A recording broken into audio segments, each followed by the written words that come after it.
Assalamu alaikum friends, welcome to Muba's kitchen. இன்னைக்கு நம்ம ஒரு ட்ரெடிஷ்னல் ஃபுட் பார்க்க போறோம்.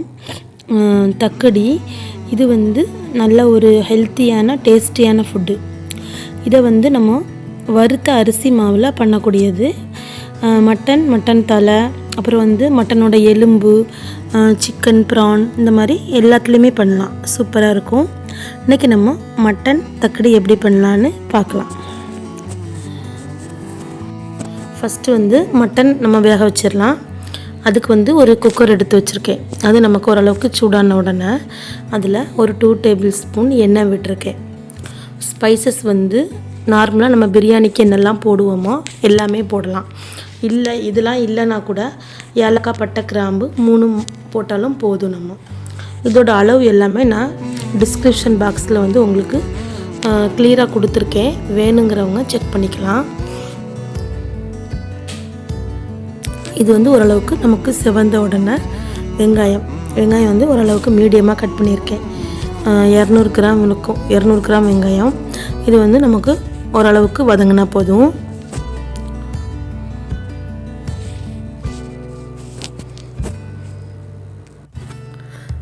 வெங்காயம் ஓரளவுக்கு வதங்கிட்டு ஒரு 4 பச்சை மிளகாய், கொஞ்சம் கொத்தமல்லி,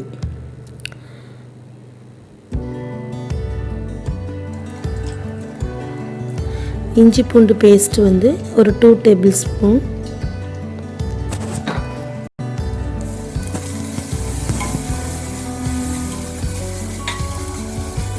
நம்ம மட்டன்னால கொஞ்சம் நிறைய இஞ்சி பூண்டு பேஸ்ட் போடணும். அப்போ தான் உங்களுக்கு அது நல்லாயிருக்கும். 1 டேபிள் ஸ்பூன் கல் உப்பும், 1 டேபிள் ஸ்பூன் தயிரும் சேர்த்துருக்கேன். தக்காளி 1/4 கிலோ தக்காளி, அப்புறம் கொஞ்சம் புதினா.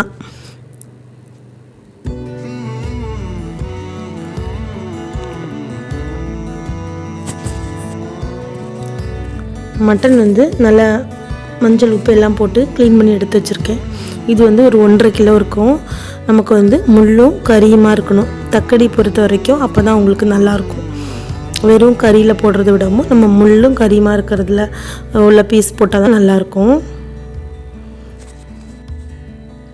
மசாலா ஐட்டம் ஒரு 4 டேபிள் ஸ்பூன் குழம்பு மிளகாய் தூள், கரம் மசாலா பொடி 1 டேபிள் ஸ்பூன், பெருஞ்சீரக பொடி 2 டேபிள் ஸ்பூன், தனி மிளகாய் பொடி 2 டேபிள் ஸ்பூன்.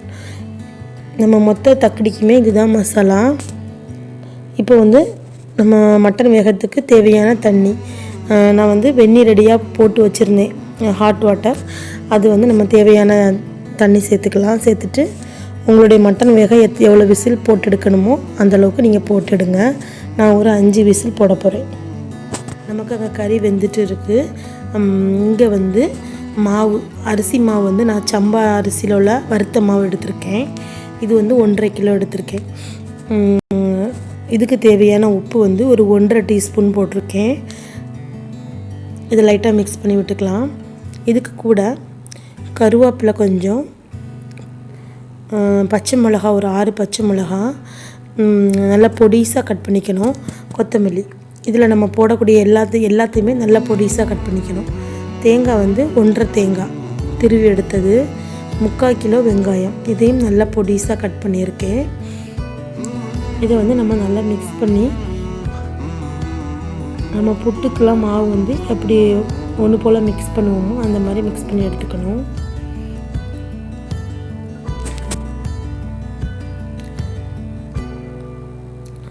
இந்த மாதிரி எடுத்துக்கணும். அப்போ தான் உங்களுக்கு ஈவனாக இருக்கும்.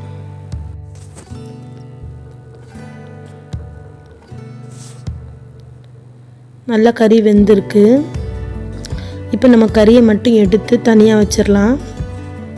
இது நம்ம கடைசியில் தான் போடணும்.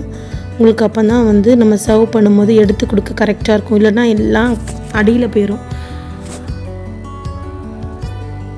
இப்போ நம்ம தக்கடி எதில் பண்ண போகிறோமோ ஒரு பாத்திரம் ஒன்று ரெடியாக வச்சுக்கணும். அப்புறம் ஒரு எக்ஸ்ட்ரா கொஞ்சம் தண்ணி நல்லா சூடு பண்ணி வச்சுருக்கணும்.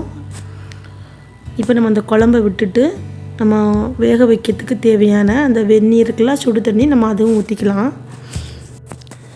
தக்கடிக்கு வந்து நம்ம தேவையான தண்ணி எல்லாம் ஊற்றியாச்சு. நீங்கள் நார்மல் வாட்டர் ஊற்றதை விடவும் தண்ணி ரெடியாக சூடு பண்ணி வச்சிட்டிங்கன்னா உங்களுக்கு இன்னும் நல்லாயிருக்கும்.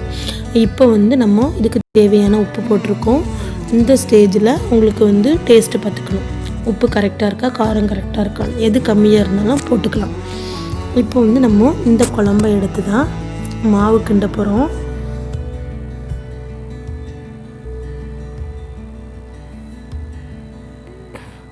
இதோட இது எப்படி இருக்கணும்னா, நமக்கு வந்து புட்டு மாவு நம்ம எப்படி கிண்டுவோம், எப்படி விரவுமோ அதிலேருந்து கொஞ்சம் ஈரமாக இருக்கணும். நம்ம நார்மலாக ரொட்டி இடியாப்பத்துக்கெலாம் கிண்டுற மாதிரி கிண்டக்கூடாது, உங்களுக்கு அது நல்லா இதாயிரும். இது வந்து லைட்டாக கொஞ்சம் மாவும் ஈரமும் கலந்த மாதிரி இருக்கணும். நம்ம கொழுக்கட்டை பிடிக்கிறதுக்கு தக்கன நமக்கு அப்படி இருக்கணும், அப்போ தான் உங்களுக்கு சாஃப்டாக வரும் கொழுக்கட்டை. அதே மாதிரி நார்மல் பச்சரிசி மாவு வறுத்த மாவில் தான் நம்ம இந்த கொழுக்கட்டை பண்ணணும். இந்த சம்பா அரிசி மாவு வந்து எங்கிட்ட இப்போ இருந்தனால நான் போட்டேன், இல்லைனா எப்பவும் நார்மல் பச்சரிசி மாவு தான் நான் போடுவேன். ஆனால் வறுத்த மாவில் தான் நம்ம இது பண்ணணும், அப்போ தான் உங்களுக்கு அந்த டேஸ்ட்டு வரும்.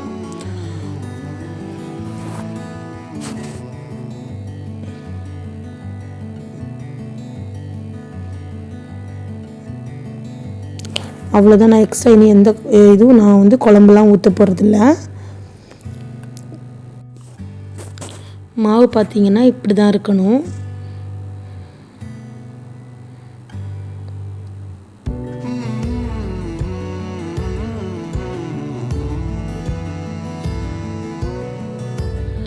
இப்போ வந்து நம்ம வந்து கொழுக்கட்டை பிடிக்க உங்களுக்கு வந்து எந்த மாதிரி சைஸில் வேணுமோ அந்த மாதிரி நீங்கள் உங்கள் விருப்பம் போல் நீங்கள் பிடிச்சிக்கோங்க. நான் இன்றைக்கி கொஞ்சம் பெருசாக தான் பிடிக்கிறேன். நம்ம கொழுக்கட்டை எப்படி பிடிப்போமோ அந்த மாதிரியும் பிடிச்சி போடலாம், இல்லை இந்த மாதிரி நம்ம வந்து உருண்டையாகவும் போடலாம், எப்படினாலும் போடலாம். டேஸ்ட்டு வந்து எல்லாம் ஒரே மாதிரி தான் இருக்கும்.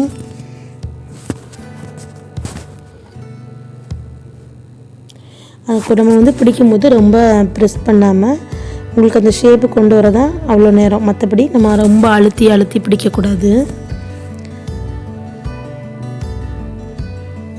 உங்களுக்கு வந்து அப்போ தான் அது நல்லா வேகும்.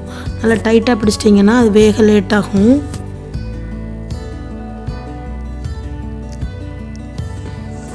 அவ்வளோதான், எல்லா கொழுக்கட்டையும் பிடிச்சாச்சு. இப்போ வந்து நம்ம இந்த கொழுக்கட்டையை நம்ம வந்து ஃபஸ்ட்டு போடணும். அதே மாதிரி கொழுக்கட்டை ஒரே மாதிரி பிடிங்க, அப்போ தான் நமக்கு வந்து ஒரே மாதிரி வேகும். கொழுக்கட்டை வெந்த பிறகு நம்ம மட்டனை போட்டுக்கலாம். இப்போ வந்து நம்ம கொழுக்கட்டையை போட ஆரம்பிச்சிடலாம். நம்ம வந்து தக்கடி வைக்கும்போது இந்த மாதிரி கொஞ்சம் விரிஞ்ச பாத்திரம் எடுத்துக்கணும், ஏன்னா அப்போ தான் உங்களுக்கு இந்த கொழுக்கட்டை எல்லாமே வேகும். அதிகமாக இது நன்னே கொஞ்சம் நான் அதிகமாக பண்ணியிருக்கேன். நார்மலாக நீங்கள் கொஞ்சமாக பண்ணுறது தான் அதுக்கு தக்கன மாதிரி பாத்திரம் எடுத்துக்கோங்க. நம்ம இந்த கொழுக்கட்டை வேகிறதுக்கான தண்ணி எல்லாமே வந்து கரெக்டாக இருக்கணும், இல்லைனா உங்களுக்கு அந்த குழம்பே இல்லாமல் இருந்தாலும் நல்லா இருக்காது.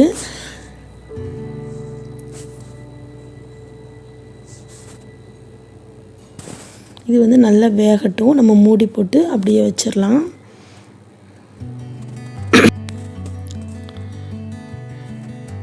இப்போ வந்து ஓரளவுக்கு தக்கடி வெந்திருக்கும். இந்த ஸ்டேஜில் வந்து நம்ம ஒரே பக்கமாக அது வெந்துட்டுருக்கோம்ல, அதனால் இந்த மாதிரி உங்கள்கிட்ட இருந்துன்னா இந்த மாதிரி ஒரு கரண்டி வச்சு திருப்பி விடுங்க, இல்லைன்னா கரண்டியோட பேக் சைடு இருக்குல்ல அதை வச்சு இந்த மாதிரி லைட்டாக திருப்பி விடுங்க. இப்போ நமக்கு வந்து எல்லாம் கரெக்டாக இருக்கான்னு ஒரு வாட்டி செக் பண்ணிக்கலாம். இப்போ இது வெந்த பிறகு நமக்கு ஓரளவுக்கு குழம்பு எப்படி இருக்குது பாருங்கள்.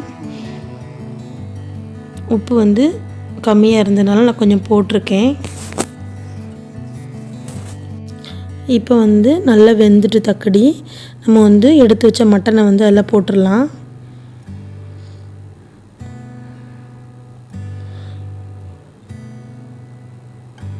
போட்டுட்டு ஒரு நிமிஷம் அப்படியே அந்த மட்டன் போட்ட பிறகு ஒரு நிமிஷம் அப்படியே கொதித்த உடனே நீங்கள் வந்து அப்படியே மூடியை போட்டுட்டு ஆஃப் பண்ணிவிடுங்க. இது வந்து நமக்கு சர்வ் பண்ணும்போது இந்த மட்டனை எடுத்து கொடுக்க கரெக்டாக இருக்கும், நமக்கு உடையாமலும் அழகாக வரும். இப்போ வந்து நமக்கு சூப்பரான மட்டன் தக்கடி ரெடி ஆயிட்டு. கண்டிப்பாக நீங்களும் ட்ரை பண்ணி பாருங்கள். ட்ரை பண்ணிவிட்டு எப்படி வந்ததுன்னு உங்களுடைய ஃபீட்பேக்கை எனக்கு கமெண்ட் பண்ணுங்கள். இந்த வீடியோ பிடிச்சிருக்கும்னு நினைக்கிறேன். பிடிச்சிருந்துன்னா லைக் பண்ணுங்கள். நம்ம சேனல் முபாஸ் கிச்சனை சப்ஸ்கிரைப் பண்ணுங்கள். இன்ஷா அல்லாஹ் வேறு ஒரு ரெசிபியோட பார்க்கலாம். அஸ்ஸலாமு அலைக்கும்.